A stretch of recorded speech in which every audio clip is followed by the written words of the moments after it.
Everything flows from the heart. Wonderful pass, James, once again. What a pass from LeBron James. When you're injured, I got your back. It's the heart that helps you heal. James fires for 3. You're talking about the heart and soul of your team. Told you I got your back, Jay.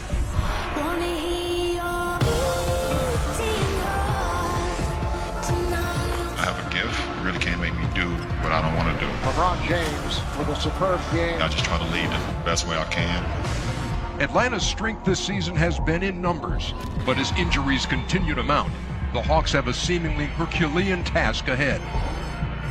With 2 impressive road wins for the Cavs and the next 2 games at home, they just got to get excited. I don't even need to say that. Rarely has one player offered more hope to the city he represents. The city has suffered through a number of sports moments they'd like to forget. Game 3 from Cleveland is next. LeBron James had 31 in Game 1, 30 in Game 2, and has put the Atlanta Hawks in an 0-2 hole. Meantime, Tristan Thompson has been a beast on the board. 16 rebounds in Game 2. The Atlanta starters had a total of 18. Thompson has outplayed the All-Star Paul Millsap in this series. What will Atlanta do for an answer as the series moves to Cleveland? Jeff Teague and company have some work to do in the Eastern Conference Finals and are looking a 3-0 deficit dead in the eye.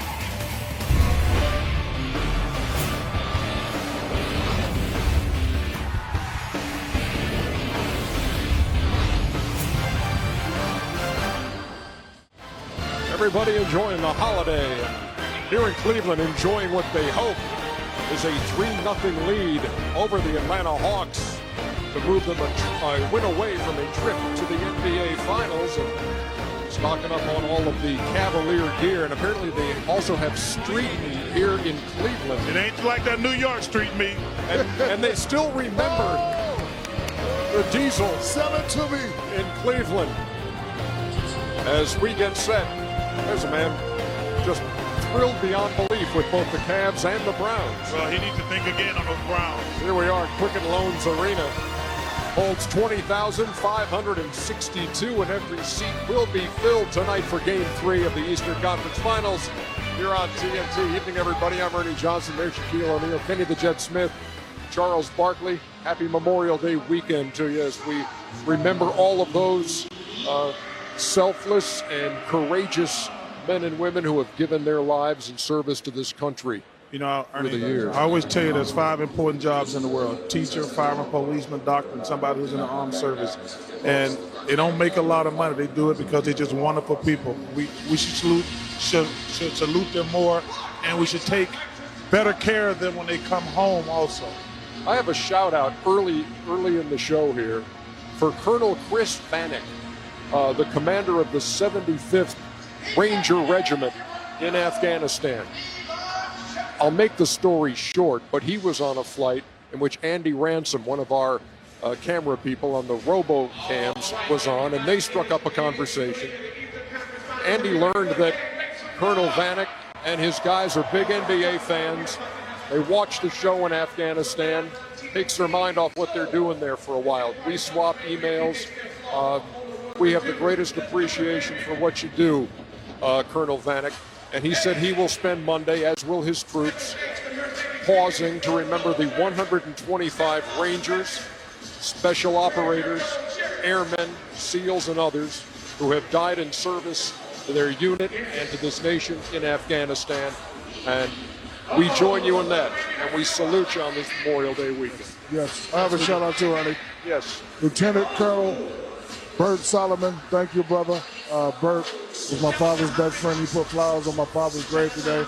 My father was a military man. I was raised by military men. I was raised in the military, so I have an utmost respect for military teachers and firemen. You know, I share the same sentiments that Chuck feels. So love you guys and women. I appreciate what you do for us, and without you guys, there would be no us. Love you guys. The greatest appreciation we could do is all of these great events on Memorial Day weekend. Everyone perform at their maximum, and we will see some maximum performances today. As far as Game 3 of this Eastern Conference Finals goes, well, Go back to Atlanta, game 2. Hawks trailed by as many as 20 in that game. They closed it up a little bit in the fourth quarter, but lost by 12, and they also lost Kyle Korver to a high ankle sprain. He's done for the rest of this series. And so Atlanta loses the first 2 at home. Now they come here to Cleveland. What now? Here's David Aldridge. D.A.? Well, EJ, as you mentioned, Kyle Korver out for the rest of the playoffs with that high ankle sprain. So Kent Bazemore gets to start tonight in place of Korver. Now, Bazemore raised some eyebrows after game 2 when he continued to maintain that he believes the Hawks are the better team in this series, even though they have not shown that in the first 2 games. But Bazemore's confidence is well in line with what is still a very confident Atlanta team. They feel like they haven't played anything near their best basketball yet in this series, and they think they still have an opportunity to get back in it. I've been believing all season, and it's got us in a good place. I'm a very optimistic person at the end of the day, and I believe in my teammates. I'm a realist at the end of the day as well, but I still think we haven't played our best basketball, so we're going to try to come out tonight and do just that. This game is a promise to you, and every day I cherish this game, and I cherish to be out there with my teammates, man. I want to be out there fighting, and like I said before, if I have to fight on one leg, I'm going to fight on one leg. I can't let this opportunity pass me by. Eastern Conference Finals playing against, LeBron James. I don't care if I got to do it one leg. I'll hobble out there. Now, the Hawks' rotation is obviously different now. You'll see a lot more, not only of Bazemore, but you'll see guys coming off the bench like Shelvin Mack and Mike Scott, who have not seen a whole lot of time in the playoffs. Scott played some in game 2.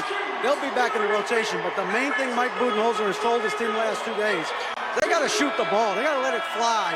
When they have open shots, they have to take them. That's the only way they're going to beat the Cavaliers, EJ. I take it from the sound and now from the pictures that the Cleveland Cavaliers have taken the floor. Look, if we're not moving the ball, we're not giving ourselves a chance. In the last 2 games, they've had 19 assists and 15 assists. First time all year they've had under 20 in consecutive games. This from a team that was number 2 in the league with 26 a game. And also energy. DeMarre Carroll said we had no energy in game 2 as this team hit the wall. A lot of things to wonder about, Kenny and Charles and Shaq, as you go to game 3. Well, the one thing that I said before game 2, if the ball isn't moving like a ping pong match, which was a perfect analogy to that too. If you're not watching a game like this and watching the Hawks, they're in trouble. When the ball stops, they don't have the talent level to just break you down. On the other hand, when the ball stops on Cleveland's side, LeBron James has that ability to do that. So it's a great thing. I also, Jeff Teague to me has to change his mental fortitude and personality. He has to take minimally 5 shots per quarter. Now, I don't know that that's his DNA, a guy who wants to get 20 shots up, 25 shots. But he can get anywhere on the floor to score. And they are having trouble scoring. And this is the first time also, guys, I've seen LeBron James talk smack. Like, he's really, this is too easy. They can't guard us. They can't guard me. Well, first time I've ever heard him talk anymore. Well, I'm encouraged not to see Kyrie Irving out here, but there was rumors around that he was going to play today. The Cleveland Cavaliers would be the most idiotic organization in the country. Kyrie Irving should not play until June the 4th. First of all, your analogy. They can have a ping pong tournament Wednesday morning, and they can all be there, but there ain't gonna be no ping. Kyrie, by the way, is officially out for this. He did go, he went pretty hard for about 40 minutes before the game today at about 75%. Wow. Did a lot of drills. And I asked that same question, and it was more like a confidence thing. I did not talk to Kyrie, but talked to one of the coaches who was working with him who said it's more of a confidence thing for him but now. what he's doing now is basketball drills. That's so different. Trying to guard Steph Curry. That's explosive. He was doing some defensive drills. This is guarding the guy. But he wasn't guarding Steph Curry. Oh, I know. That's who you got to get ready for. Or Jeff Teague. Yeah. So he got to be smart. It's only been 48 hours since he didn't play. I mean, he didn't get 100% better in 2 days. I don't believe that. Well, he played some in game 1, but didn't play any in game 2. That's my point, though. I'm saying he ain't got a lot. I'm saying he missed the last game. He ain't got 100% in 48 hours is my point. Just rest up and get ready for June the 4th. Ernie, listen, the Hawks' body language. Carroll talks about energy. From game 1 on, their body energy has not been there. It's like they're mentally defeated. And they've had a terrific season. They're not going to win this series, but their mental, you can just see it in their body language. They don't feel they can win this series. You know, the only way they can have a shot tonight is if Cleveland, I don't want to use the word pack it in, but if they play comfortable. You know, they're up 2 games, and, you know, sometimes coming home could be a disadvantage. So, you know, but I don't expect Cleveland to come out. I expect Cleveland to come out and play with a lot of their energy. But Chuck and I still think that the Hawks should take it old school style. Let's just see if LeBron goes crazy first before we double him. Because if you double a guy at the beginning of the game, as smart as LeBron is, he knows where you're coming from. Then he can go, you go here, you can go here. He can pick people out. And then he's a great player that makes the others great. Yeah. He's a true definition of a great player. He makes the others play great. I don't think LeBron wants to score 40 points. He'd rather get 25, 11 assists. And it proved that last game when Shaq asked us to, me and Shaq agreed, Kenny disagreed. I'm going to let LeBron score every time. I'm not going to let J.R. Smith get wide open threes like he did in one game. Shumpert got going in another game. LeBron's going to get 30 points no matter what. But I'm not going to let him have a triple-double. Atlanta, by the way, 0-16 all-time when trailing in a series 2-0, as they are here. Consistency, Ernie. LeBron, when his teams are up 2-0, is 14-0. Those are just numbers. Do with them what you will. We're going to come back. More of here on our pregame show, presented by Auto Trader, in just a minute.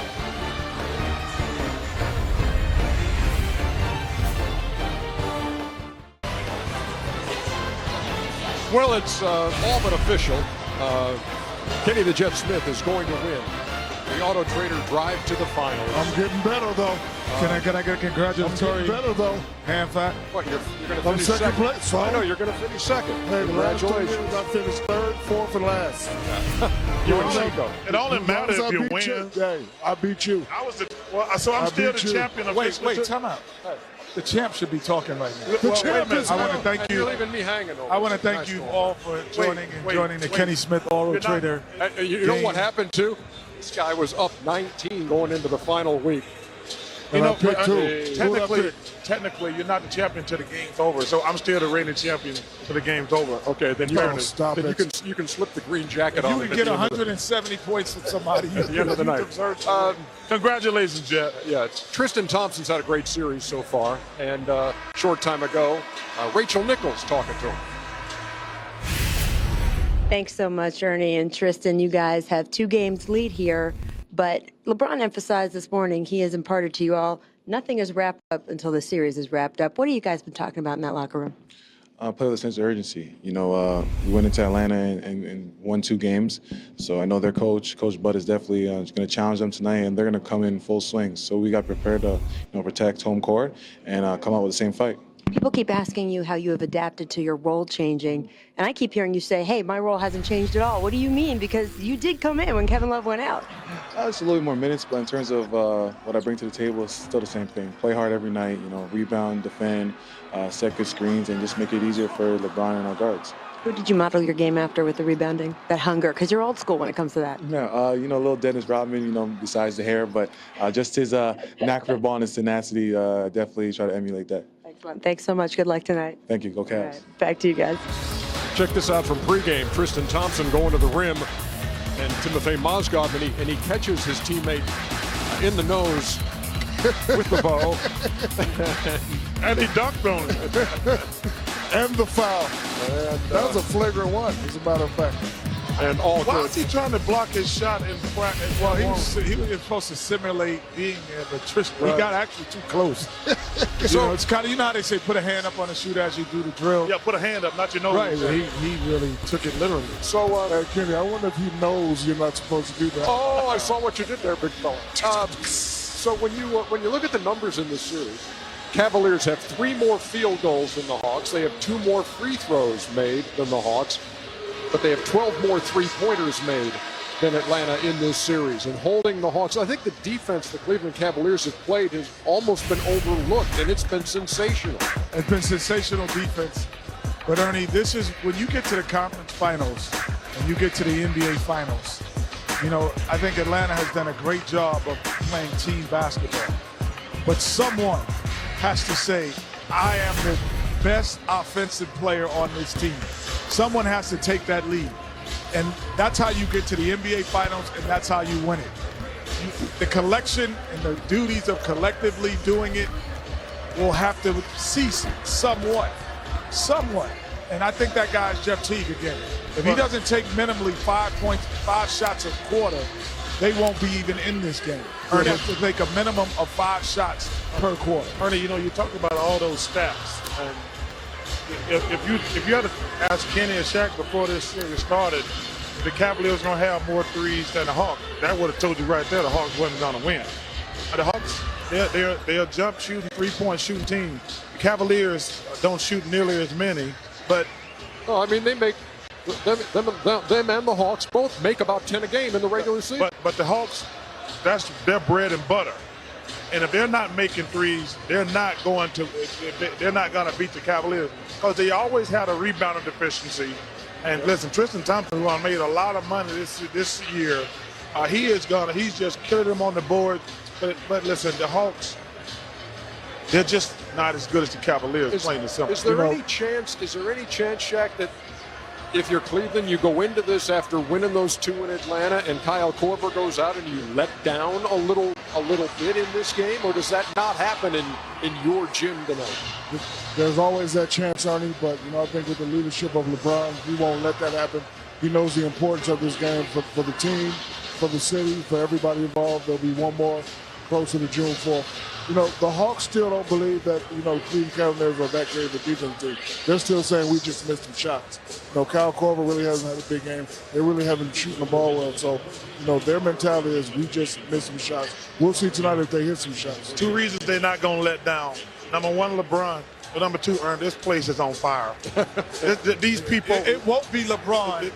You have to hope it's the guys who are here for the first time. No, but he'll push those guys. He'll push those guys. That's the hope. But these people ain't going to let this place going to be going crazy. It's already crazy. And to your point, I think that's one of those places where championship pedigree and the experience and having been there does become a factor. LeBron James and the Cavs trying to take a 3-0 lead over Jeff Teague and the Hawks tonight on TNT.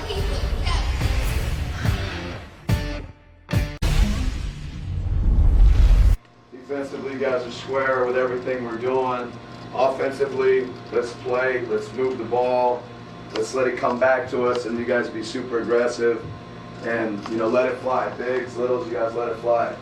At the bottom, it says compete, compete, compete. That is individually why each of you are here. Collectively as a team, that is why we're here. Mike Budenholzer with a message to his troops. Let it fly here in Game 3, trying to get back in the series. Paul Millsap got to have himself a game. He has really struggled against Tristan Thompson, and the numbers in this series for Millsap: 9 points, 6 rebounds, 3 assists, 26% shooting in this series. He has to have a monster game. Kenny said Atlanta doesn't really have that guy. He needs to be that guy tonight because once he starts doing that, Cleveland defense will pay more attention to him. Then he can make kick-out passes, and the jump shotters will have an easier time making baskets. Ernie, he is so concerned about Tristan Thompson on the offensive board. It's hurting him on the offensive end. I played against great players before, and sometimes you're concentrating so much trying to stop him, it kind of gets in your head psychologically. That's what I think going on with Paul Millsap. And as good as the Cavs are on the 5 guys, who is the weak link? On the Cavs? Yeah. I don't think Dellavedova, but it has to be Teague. He's the only guy who has the clear advantage. No bridle advantage. Jeff Teague and the Hawks down 2-0. Game 3 coming up, Bo, about 7 minutes from now. Back to wrap it up right after this.